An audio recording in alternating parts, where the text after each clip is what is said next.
last month.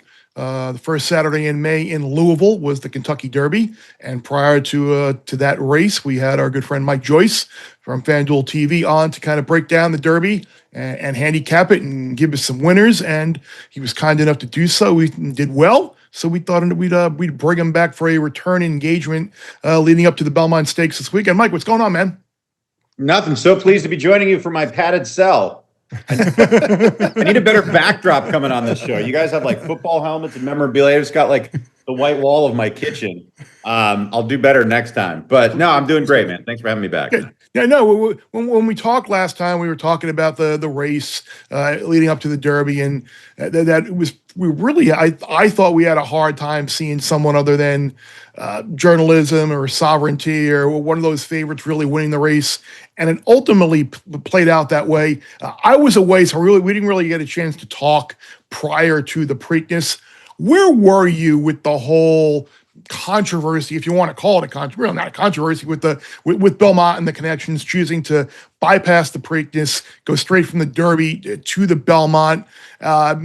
Was that a shock to you? Was that a big deal to you? I mean, how disappointing really was it? It was disappointing. I'm of two minds here. Now, the racing purist in me would tell you that the Triple Crown is meant to be difficult. It's meant to be rare. And that's why it's such a crazy accomplishment when it happens. It doesn't need to be attempted every year. There's nothing written that says, hey, you need to do this, right? It's not on Bill Mott to run his horse in every leg of the Triple Crown. He doesn't have to if he doesn't want to. This isn't like a league or a tournament or something along the lines of a regular mainstream sport. Each race stands alone in its entirety as its own event. The Preakness was brilliant and a great horse race without sovereignty. It was one of the best races I've seen ever, really, as one of the best classic races we've seen. It was tremendous. So yes, you lose the mainstream audience a little bit without a Triple Crown attempt on the line. I get it. It's good for the sport. It's better for the sport. It's in every paper, not just the Daily Racing Form, when you have a Triple Crown on the line. That being said, what we've set the table for in this year's Belmont is as cool of a Belmont as you can see without a Triple Crown on the line. You have the Derby winner against the Preakness winner. They are clearly the two best horses of this crop at this moment in time. They're facing off against each other. Journalism, you can make the question, well, this is a lot. This is 3 races in 5 weeks. You know, is it going to take its toll on him? Or you could look at it as he must be doing really well to tick off Derby, Preakness, and Belmont. Sovereignty, he's on the sidelines rested. He's pointed for this spot. I think Sovereignty, after the Derby, I thought, hey, I don't blame Bill for making this move and not going to the Preakness. I can't remember who did the article, if it was David Grenig or one of those turf writers for the Daily Racing Form. But the day of the Preakness, Bill Mott worked Sovereignty. He breezed him, I think, 4 or 5 furlongs. I don't have the work in front of me. And he said, yeah, he really needed something to do today. Like, they were running a race in Baltimore. You could have gone in that. He clearly could have run in all 3. But, well, I still think it's going to be a great race. And I don't blame the connections. It's their horse. It's their prerogative. They can do whatever they want. Yeah, would it have given us a little more attention? Yes. But the race we have on tap in the Belmont now, I think is excellent. How different is this race from the first 2? I know it's a different track than usual for the second year in a row, but so if you're handicapping the results from the first 2 races and looking at this race, how different is this one than the first 2? So you take out a league of horses that didn't belong, right? So all those horses in the Derby, every year there's 14 horses in the Derby that go on to do nothing with their careers. They just become kind of every other horse. They got to the Derby by virtue of the fact that they were more precocious. They developed quicker. They got to that point of their talent cycle faster than everybody else. But really, they're just kind of average or above average horses. They're all gone. There's no tomato cans in the Belmont. The Derby is the first time these horses ever go 1.25 miles, and all these horses are trying to peak that first Saturday in May. So we kind of know what we have. It might be a little more in our heads than it is in reality, but at this point, going into the Belmont, we feel like we understand what this crop is. One of the things that makes the Derby great is that we go into the Derby not really knowing. That's what answers the question.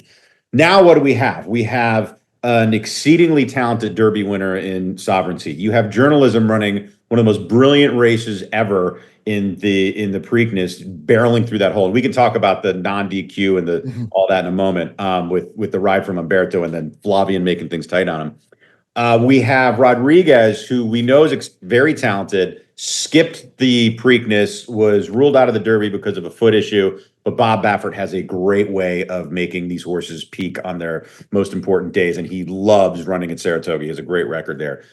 We have Baeza, who the more I watch the Derby, I watched it like 2 or 3 times again last night, and you really need to get Baeza's trip, you really need to watch Churchill Downs' feed and not the NBC feed, because you lose it. Like out of the gate, Baeza is in front of Rodriguez or of Sovereignty, because Sovereignty clips heels in the first 50 yards, which I didn't realize how bad that could be. It was really bad. And so he's back. And then by the time they're both making that move in the turn, if you're watching NBC, at some point Sovereignty gets in front of Baeza, and you don't see that anywhere on the NBC race, but you can see where it happens. And what you see on the pan view is Baeza and Sovereignty are it's almost like a little cat and mouse. They start moving together, and I don't want to say Baeza was the best horse in the Derby, but he encountered more trouble than his margin of defeat. Let's put it that way. He lost by a length and 3/4. I think he had more than a length and 3/4 in trouble in that trip. Does that mean he's better than Sovereignty? Well, Sovereignty had his own trip issues, and he was a little wider. He clipped heels at the beginning, so you can make all those calculations yourself. But it's coming into this to answer your question, the Saratoga race. Usually the Belmont's a mile and a half, which they never really run again unless they come back in the Brooklyn. It's just it's a distance that exists only in the Triple Crown anymore for all intents and purposes. The true heavyweight division in horse racing in America, dirt horses going a mile and a quarter. So the Derby, the Breeders' Cup Classic races like that, mile and a half is just, wow, another quarter mile to throw on there. But since it's at Saratoga, it's a mile and a quarter. So in some respects, I kind of like it better because this is more of a true measure of who is the best horse. This is what they're going to run in the Classic. This is what they're going to run in the Whitney. This is what they're going to run in the Breeders' Cup. This is the distance, 10 furlongs on the dirt. The graveyard of favorites is the moniker given to Saratoga. We're talking about this pre-show. It is a very hard racetrack to ship in and win at. And it is a very hard racetrack on horses because it is a little deeper.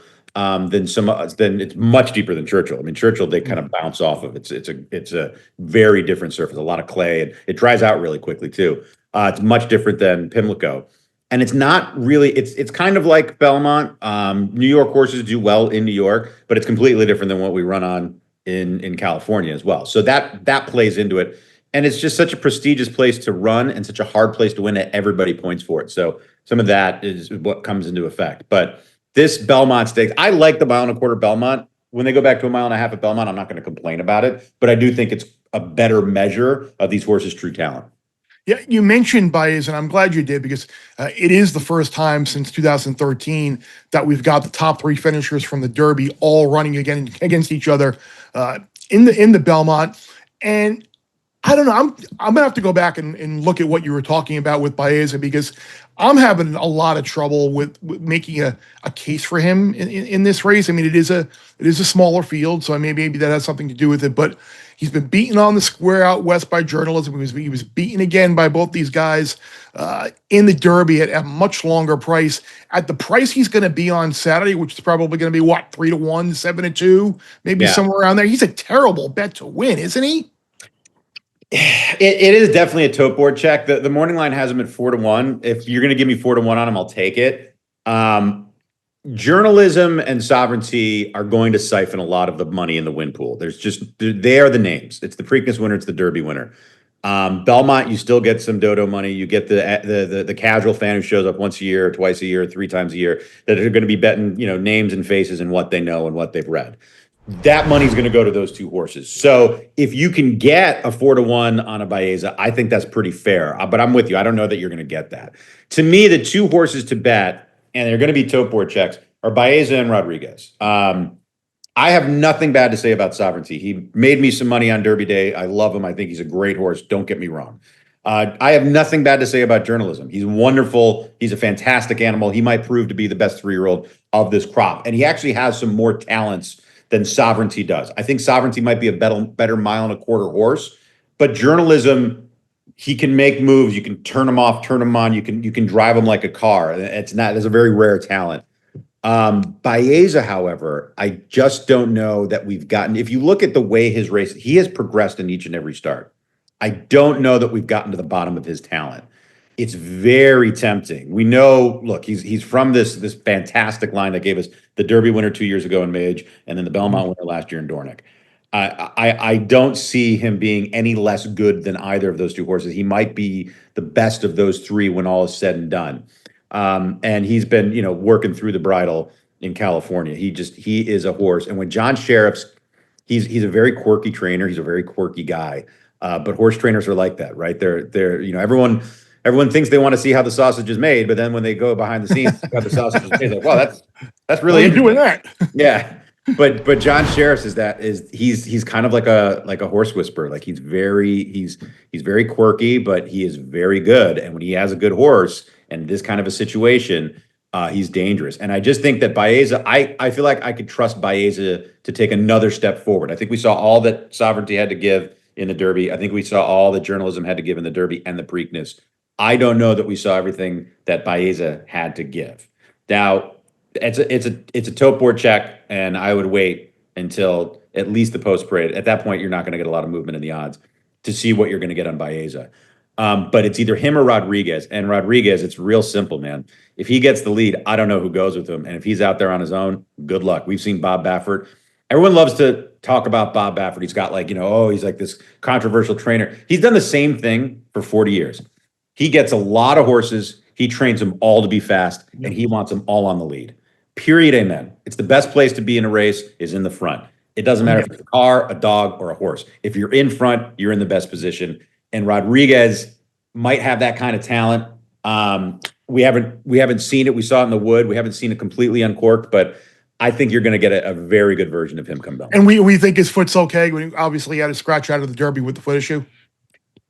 It's like I try to liken it to in the social media age and in the information age, we are privy to so much information that we just never had before. I've never cared about feet. If they're in the race, I assume they're good. I honestly, I don't. I mean, Cigar won 16 races in a row with quarters, right? I mean, who else? Shared Belief. Shared Belief not only was crooked, the horse had bad feet. And he might have been, he's the only horse other than Arrogate to run down California Chrome from behind. He started his career like Flightline. He was like 6 for 6, and no one even warmed him up. So I just don't care about feet. The less I know about feet, the better. People have and in this day and age, the vets are they go over these horses with such a fine tooth comb. Mm-hmm.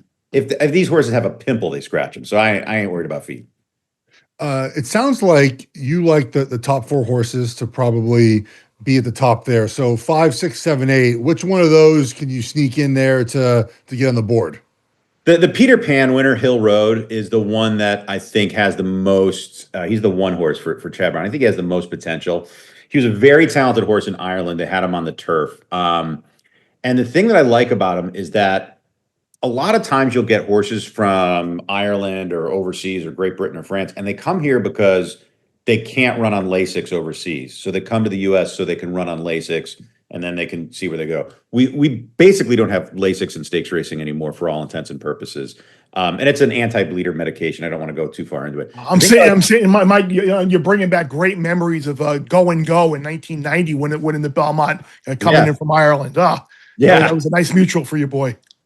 So, so Hill Road, he's an Irish horse. He's been here for a while. He runs 3rd in the Breeders' Cup Juvenile in his first try ever on dirt. First start of the year, Tampa Bay Derby. He was 3rd, kind of a nondescript 3rd, beaten 6 1/4.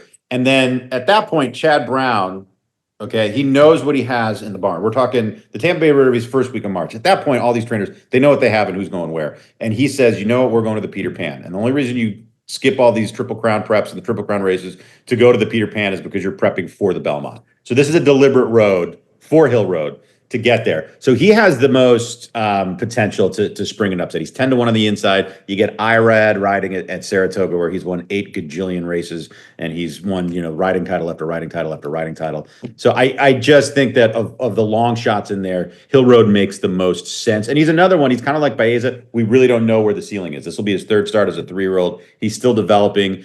I think he's pretty good, and he went 1.125 miles in that Peter Pan, so he's only stretching out another quarter mile. You mentioned Chad Brown and Hill Road. We were talking about the Belmont. It's a short field, and we've kind of exhausted the contenders here. But Chancer McPatrick was a horse that broke his maiden at Saratoga last year, won his second start at Saratoga in a sprint distance. I think people need to understand that there are a bunch of great races here on Friday, on Saturday. I think there's 7 grade ones on Saturday, one of which is the Woody Stevens a sprint race that Chancer McPatrick is scheduled to run. Chad Brown has Ways and Means, a really nice filly who's going to be a short price as well. Some of these other races, undercard stakes races, are certainly not to be ignored as well. Right. We also should probably not even call it undercard because they're all ones. Right. It's nuts. Speaking about that Woody Stevens, not only you bring up Chancer McPatrick, he was second in voting for the champion 2-year-old Eclipse, or maybe third, but he was one of the 3 finalists for a champion 2-year-old last year. The actual champion, Citizen Bull, is running in the Woody Stevens. He's not running in the Belmont Stakes. So that's how good that race is. I shouldn't say this because you're going to think less of me for it. I had a hefty future wager in the Derby on Patch Adams. I think he's going to turn out to be a sprinter. He's also going to be a damn good sprinter. That race in the slop at Churchill, if he runs back, if we get moisture, Right. But you think I had a future wager on him at like 28-1 to win Derby. And like he's clearly not a 1.25 mile horse. I'm like, I might have been just a little off there. And then one of the best races, it could be a standalone race. It could be like the Derby, it could be like the Belmont, it could be like that. And it used to be until recent years, is the Metropolitan Handicap, affectionately known as the Met Mile. It's actually the race that I think it doesn't get ruined, but loses the most by going to Saratoga, because instead of being that awesome 1-turn mile at Belmont, it's now this like turn and a half, like oblong thing at Saratoga that is just the only other track I know that has a chute that goes into a 90-degree turn like that is Ellis Park. But the field is outstanding. You have Fierceness, White Abario, drawn in 1-2, Raging Torrent in there. It's only 5 horses, just a touch, but 4 of them are legit grade 1 horses. And Fierceness right now, I think after what we saw in the Alley Sheba, you have to, knowing Todd Pletcher and the Rapoli stable and the Coolmore guys who ran the store, if Fierceness does anything other than, a campaign that has multiple grade 1s, a Breeders' Cup Classic victory, and he's crowned Horse of the Year, if he does anything less than that, they're going to be disappointed. That's the kind of talent this horse has. And White Abario, who's earned like $7 million in his career with 10 wins, and he's just sensationally talented and dangerous. I mean, they're going to be out of the gate right next to each other like this, and they're going to be like that the entire way around. It seems like there could be some weather on Saturdays. We saw in the last race in the Preakness. How does that affect any of these horses? I don't know that it affects them at all. I mean, the 3 horses coming out of the Derby and the Belmont, they all clearly handled the slop there. I mean, it was a rainy track. The turf racing, it's going to affect more than anything. So like in the Manhattan, right? So it depends on how soft it comes up. One thing that American racing is lacking, I don't know if you guys ever watch Australian racing. Bear, I know there's been a night or two you've had. I actually had been to Australian racing when I was overseas a couple of years ago. Where'd you go? We were at Randwick. Royal Randwick. That's my favorite. I've been there twice for the championships. Fantastic racetrack. So one of the things they have in Australia, and I don't know why we can't get this in the U.S., right? We can get points of call for every racetrack in the country. We need a pentrameter. And what a pentrameter is this device that they stick into the turf course, and it gives you like a numerical reading on how much moisture and how much give is in the turf course. So we just go from like good to soft to yielding or whatever we want to call it, or fast. They actually have, it's a good 7.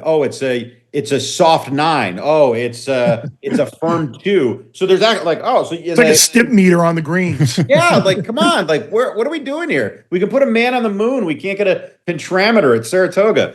But the turf racing, it will affect it. I would imagine it's supposed to rain Thursday, Friday, Saturday.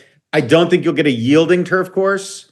If you do, you won't get a soft. You might get yielding. It's not going to be any better than good, though. Good is about as good as you're going to get. It won't be firm. There's a 0% chance you'll have a firm turf course. There's a slight chance you'll have a good turf course, there's a likely chance you'll have yielding. I doubt it. They never go soft. Soft is like the most moisture. You won't see a soft turf course in New York, but it'll have some cut to the turf for sure. Well, I guess sitting here on Tuesday afternoon, sounds like you're kind of leaning towards maybe pulling the upset trigger there with either Baeza or Rodriguez. Yeah. So full disclosure, I haven't mapped out, pick fives, pick six. Neither have I. It's too early for that, and not knowing the full weather, it's kind of hard to do. Like I can sit here on Tuesday and be like, oh, we love Zulu Kingdom in the Pine Ridge, and then it comes up super soft and doesn't like who the hell knows. All right. Well, since you brought up that race, I gotta throw it out there. I got a horse in that race. Uh-oh. Yeah. So I wrote some notes down for my call after the podcast with our producers, and I wrote down a horse in here that I think is going to be a monster price. So let's see if you got something here. See where we landed on. No, I own horses with CJ Thoroughbreds. Oh, you do? Oh, I didn't know you know CJ. Yeah. So Corey Johnson, CJ's dad. So CJ's the young guy. Corey Johnson got his start in horse racing working at Arlington Park in the early 80s when my dad owned and was president of Arlington. So he got to start working for my dad. My brother Eugene, who's in the business in Wyoming, he got his start working for my dad, but he also started working for Corey when Corey was at Lone Star Park back when they had the Breeders' Cup in 2004. So our families go way back. Okay. So my brothers and I, so I've got a bunch of brothers. My brothers and I all kind of buy in on the share. So we've been in on CJ's Thoroughbreds. He does Phillies packages, and we own some Colts and Geldings too for the last 3 years. But we have a really nice colt named Tom's Magic. He's 15-1 in the Pennine Ridge. He was awesome down at Fairgrounds on that turf course. He won the Black Gold. Then we sent him to the Transylvania at Keeneland. Had some trouble in the trip. Was a little outmatched, but he was actually supposed to go in the Penn Mile on Friday of last week, but they canceled all the graded stakes at Penn National and postponed him a month. I thought they were going to postpone him a day. Like a month? What are we doing? My horse is ready to run now. Yeah, so CJ's like, screw it. Let's go to Saratoga. I'm like, I'm in. I'm not going to make the trip, but my wife will be there, so she'll jump in the winner's circle. Beautiful. No, because I did not know you knew CJ. Then it's a small world. I was looking at Noble Professor, who is cross-entered in another race, but he just missed versus Zulu Kingdom at Saratoga. He wasn't embarrassed in the juvenile turf at all. It's his second race off of a long line. Like he could be a monster price, and maybe he can't pull the upset over Zulu Kingdom or beat your horse, but it's a horse I think that could hit the board at a huge price. Well, and Pletcher uses races to prep for races, right? I mean, he's a maiden in there, but he's not going to throw him in this race just for fun, right? And it's Vinny Viola, it's the St. Elias stable. Yep. So they must think they have the goods to go in a spot like this. And I mean, let's be honest. I mean, it's an okay race. You got Mibago in there, and Flying Mohawk's back on a surface he should be. Yeah. Zulu Kingdom, the obvious favorite in there. He's awesome, but he doesn't have to win. I mean, it's tough to beat Chad Brown on the grass, but he's going to be, stuck on the inside. He's a fast horse. Flavian, if he gets shuffled a little bit, he might be further back than he needs. I think that race, it's not as tough as it looks at first glance. All right, so we kind of got sidetracked there for a minute. So we were thinking maybe you going Baeza probably in the big one on Saturday. Yeah, so Baeza is my top pick. I'm not going to bet sovereignty or journalism to win. If I'm betting a horse to win, it's either going to be Baeza or Rodriguez. For the purposes of right now, I'm going to say it's Baeza because I like him better as a horse. Rodriguez is purely a pace play because I think he gets the lead, and if he does so comfortably, he's going to be tough to catch. If I'm playing through that race, I'm not going to. If I have prices before and after that race, I'm not going to leave journalism and sovereignty out.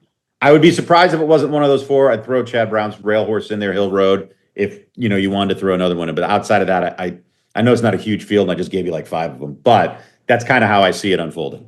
The worst thing you want to do is be sitting there with the monster ticket and not have an obvious horse. Spoken from someone who in 2019 did not use Mitoli in the first leg of the late pick 5, which was topped off by Country House, of course, at 50-1. So kind of cost myself some money there. We did back it up with a nice pick 4 though, which was good. And so Before we start talking about the Manhattan and send all of our listeners into even more of a tizzy, I'm going to let you go. We can offline the Manhattan at another time. Mike, appreciate you joining us again, and hopefully we'll catch up again soon. Oh, thank you so much. I appreciate you guys. This is awesome. Bear Bets full episodes drop twice a week right here on the Bear Bets YouTube channel. Remember to subscribe to stay ahead of the odds, and let's celebrate all of our wins together.